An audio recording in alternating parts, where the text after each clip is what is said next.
देखें, सबसे पहली बात, इंजाइम क्या होता है? इंजाइम बेसिकली बायोलॉजिकल कैटालिस्ट हैं, यानी जो लिविंग सेल्स के अंदर रिएक्शंस को कैटलाइज करते हैं, यानी उनके रेट ऑफ रिएक्शन को चेंज करते हैं, आमतौर पे बढ़ाने का काम करते हैं। अब इंजाइम्स दो तरह के होते हैं। ऐसे भी इंजाइम्स होते हैं जो सिर्फ और सिर्फ प्योर प्रोटीन होते हैं, और ऐसे भी होते हैं जिनमें दो तरह के पोर्शन होते हैं, एक प्रोटीन पार्ट और एक नॉन प्रोटीन पार्ट।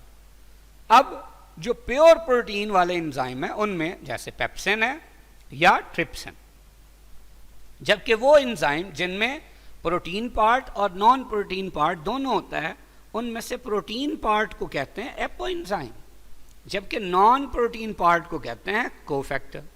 जबकि कोई भी एंजाइम जो एपोएंजाइम और कोफैक्टर को मिला के हो तो उसे हम कहते हैं हॉलो एंजाइम।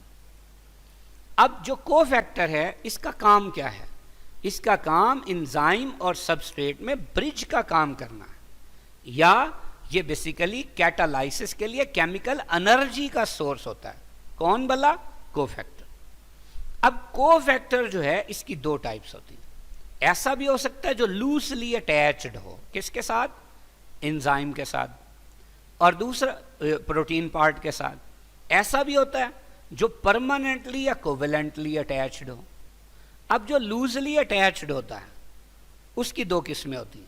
ये इनऑर्गेनिक आयंस भी हो सकते हैं और ये कम्प्लेक्स ऑर्गेनिक मॉलिक्यूल्स भी हो सकते हैं। इनऑर्गेनिक आयंस वाले लूजली अटैच्ड कोफैक्टर को एक्टिवेटर कहते हैं, जबकि कम्प्लेक्स ऑर्गेनिक मॉलिक्यूल्स जो कि लूजली अटैच्ड हैं और थे क्या कोफैक्टर, इन्हें हम क्या कहते हैं? को एंजाइम कहते हैं।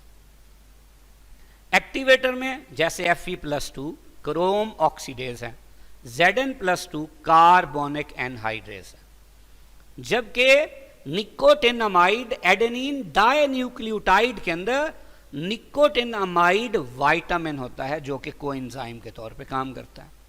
इसी तरह थायमीन पायरोफॉस्फेटेज में विटामिन B1 होता है जो भी कोएंजाइम के तौर पे एक्ट करता है। इसी तरह जो परमानेंटली या कोवेलेंटली अटैच्ड कोफैक्टर होते हैं ये प्रोस्थेटिक ग्रुप कहलाते हैं। प्रोस्थेटिक ग्रुप दो किस्म के होते हैं, मेटालिक ऑर्गेनिक मॉलिक्यूल्स भी हो सकते हैं और सिंपल ऑर्गेनिक मॉलिक्यूल्स भी हो सकते हैं। मेटालिक ऑर्गेनिक मॉलिक्यूल्स में जैसे हेम ग्रुप है for oxygen binding and redox reaction, इसका मकसद है, तो आपको पता है इसमें Fe होता है, आयरन होता है जो कि कार्बन चेन के साथ जुड़ा होता है। सिंपल ऑर्गेनिक मॉलिक्यूल्स जैसे बायोटिन, इसका काम क्या है? कार्बोक्सिलेशन करना।